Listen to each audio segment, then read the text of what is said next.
একটা ইবাদতের ক্ষেত্রে বলবো, 2 নম্বর শিক্ষা, অন্তত সালাতটা সঠিকভাবে আদায় করবে।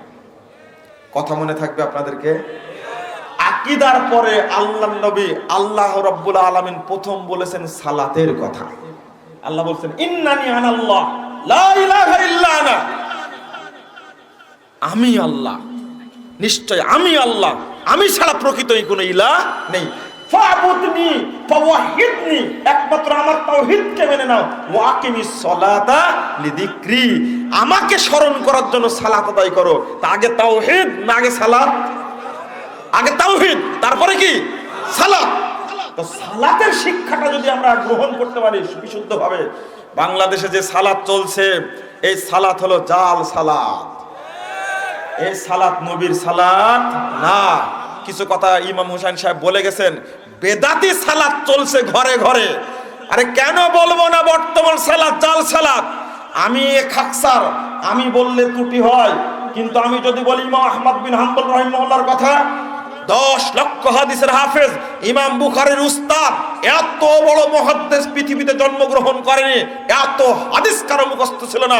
10 লক্ষ হাদিসের হাফেজ 241 হিজরির পূর্বে বলছে, ও বন্ধুরা তোমরা যাও বাগদাদের 100টি মসজিদ ঘুরে আসো, কোন মসজিদে আল্লাহর নবীর সালাত পাবা না। 241 হিজরির পূর্বের কথা বলছে, আজকে চলছে 1440 হিজরি। আজকের যুগে তাহলে কোন মসজিদে সালাত পাওয়া যাবে? কেন সালাতের কথা বললাম?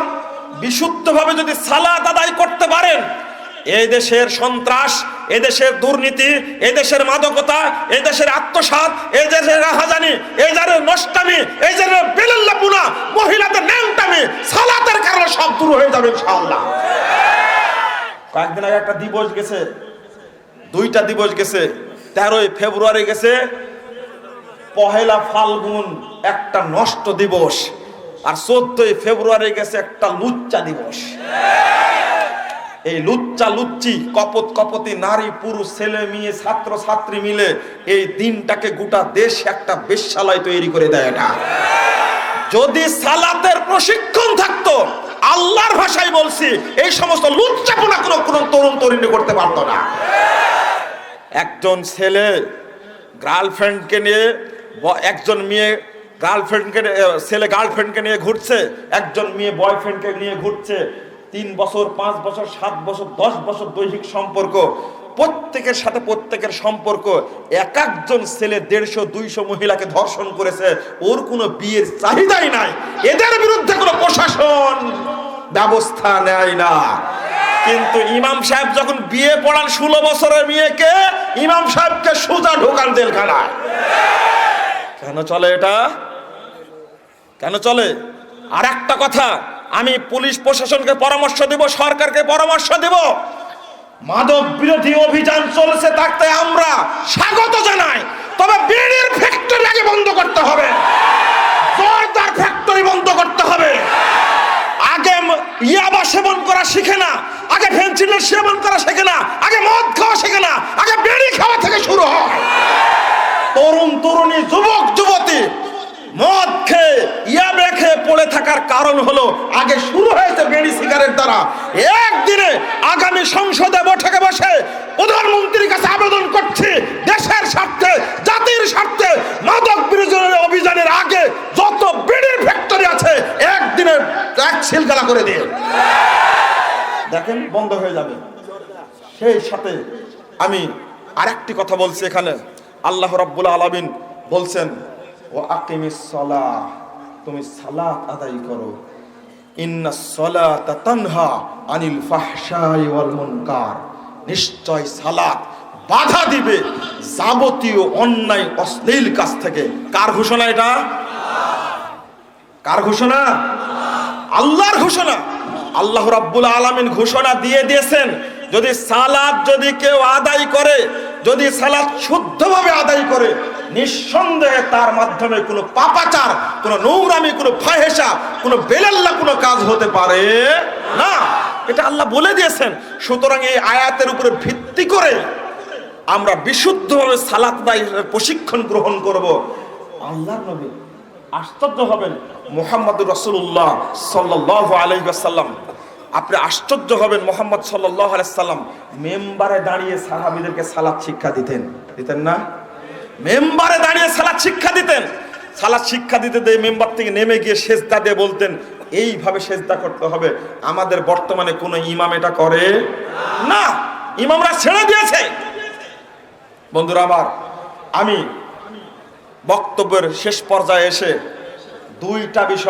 তিনটা বিষয়ে আহ্বান জানাবো, শুধু আপনার এলাকার উদ্দেশ্যে। অনেক বছর থেকে আসছি আমি নিয়মিত কসবার এই প্রোগ্রামে থাকি আলহামদুলিল্লাহ। আপনাদের কাছে একটা বড় দাবি করে যাব আজকে। দাবিটা হলো এই অঞ্চলে যতগুলো জেলার নাম বললাম, কুমিল্লা, ব্রাহ্মণবাড়িয়া, নোয়াখালী, চাঁদপুর, লক্ষ্মীপুর, ফেনী, হবিগঞ্জ, মৌলভীবাজার, এই এলাকাগুলি পাশাপাশি যত কোরআন এবং সুন্নাহর অনুসারে আছে, যেখানে প্রোগ্রাম হবে সেখানে ঐক্যবদ্ধভাবে অংশগ্রহণ করবেন, বলুন ইনশাআল্লাহ। এটা একটা কসবার জন্য, যেখানে মাজারের আখড়া, বেদাতের আখড়া, সেই জায়গাতে একটা বড় সম্মেলন করার আল্লাহ ব্যবস্থা করে দিয়েছেন, বলুন আলহামদুলিল্লাহ। আমি বলবো যে যারা এই মাঠের ব্যবস্থা করে দিয়েছেন, আমরা তাদের শুকরিয়া আদায় করি। আল্লাহ তাদেরকে যাজায় খায়ের দান করুন, আমিন। আগামীতে যেন পুলিশ প্রশাসন, আগামীতে যেন কর্তৃপক্ষ এই মাঠের অনুমতি দিতে কোনো যেন কার্পণ্য না করে, এই আশা আমি ব্যক্ত করছি এবং তাদেরকে ধন্যবাদ জানাচ্ছি। আল্লাহ তাদেরকে যাজায় খায়ের দান করুক, আল্লাহ আমিন। ঐক্যবদ্ধভাবে থাকবেন, কোন দলীয় গুন্ডির আন্ডারে আবদ্ধ হওয়ার চেষ্টা করবেন না। আজকের মেসেজ এসেছে কোন এলাকা থেকে দলীয় গোলামির কারণে তারা আজকের কসবার প্রোগ্রামে অংশগ্রহণ করতে পারেনি। কেন? এইগুলো দলীয় বুকস, এই বিদ্বেষ আপনার মধ্যে ঢুকলো কি করে? যে সমস্ত এলাকায় কোরআন এবং সুন্নাহর কথা বলা যায় না, আজকে প্রোগ্রাম করার সুযোগ পেয়েছি, অতএব সেখানে আমাকে অংশগ্রহণ করতেই হবে এবং সহিহ আকীদার দার্স নিয়ে, আলোচনা নিয়ে সর্বত্র আমাদেরকে ছড়িয়ে যেতে হবে। এটাই ছিল বড় দায়িত্ব। কিন্তু আপনি পিছিয়ে গেলেন কেন? মনে রাখবেন, ঐক্য ছাড়া একজন হোক সহিহ আকীদার উপরে প্রতিষ্ঠিত থাকলে, সংগ্রাম করলে আল্লাহ তাআলা সেখানে বরকত দান করেন। আমরা সংখ্যায় কম হতে পারি, কিন্তু আমাদের সাথে আছেন আল্লাহ রাব্বুল আলামিন। নেই? আমি ওইটাই উদাহরণ দিই। ব্রিটিশ বিরোধী আন্দোলনের ক্ষেত্রে সব বেদাতিরা, মাজার পূজারীরা একদিকে গেছিল এবং ফতোয়া দিয়েছিল ব্রিটিশদের বিরুদ্ধে আন্দোলন করা যাবে না। এক শাহ ইসমাইল শহীদ, সৈয়দ আহমদ শহীদের মতো সিপাহ সালাররা বলেছিল স্পষ্ট ভাষায়, আজকে মা বোনদের ইজ্জতকে লুণ্ঠন করা হচ্ছে, দেশের সম্পদকে লুণ্ঠন করা হচ্ছে, মানুষের উপর অত্যাচার করছে ইংরেজরা, তাদের বিরুদ্ধে জিহাদ ফরজ, অতএব তাদেরকে দেশ থেকে তাড়াতেই হবে। তারা ফতোয়া দিয়ে এগিয়ে গিয়েছিলেন। ইঁদুরের মধ্যে, গর্তের মধ্যে বেদাতিরা ঢুকে গেছিল, আল্লাহ তাদেরকে বিজয় দান করেছেন আলহামদুলিল্লাহ। এই জন্য জনৈক কবি বলেছিলেন সেই সময়, বাতানে সোয়াব কাবাইল কো তুড়ো, রুসুমে খুন কে সালাসিল কো তুড়ো, এহি দিনে মুহকামে হে ফাতেবাব, কে দুনিয়া মে তাওহীদ হবে হিজাব। যত দলীয় বিভক্তি রয়েছে সব ভেঙ্গে চুরমার করে দাও, যত রসম রেওয়াজ রয়েছে সব ভেঙ্গে চৌচির করে দাও, এটাই দিনের নির্দেশ।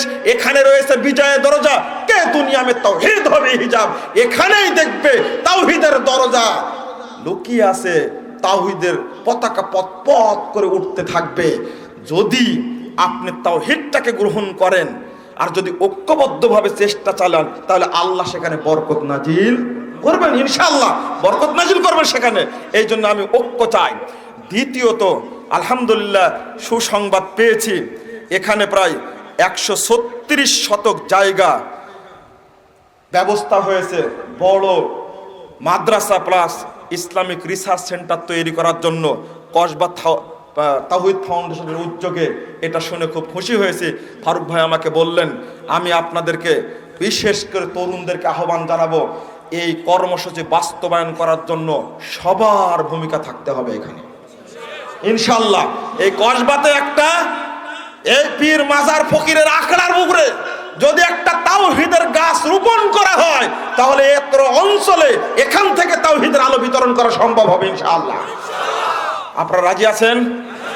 সমন্বিতভাবে সহযোগিতা করবেন তো? কোনো কৃপণতা থাকবে না একবারে।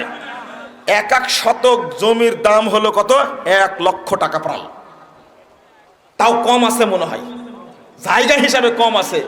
আমি অনুরোধ করব আপনাদেরকে, 136 জন মানুষ যদি দায়িত্ব গ্রহণ করে তাহলে নর্মাল ভাবেই কি হয়ে যায়, 1 লাখ টাকা মানুষের কাছে এখন কোনো ব্যাপার।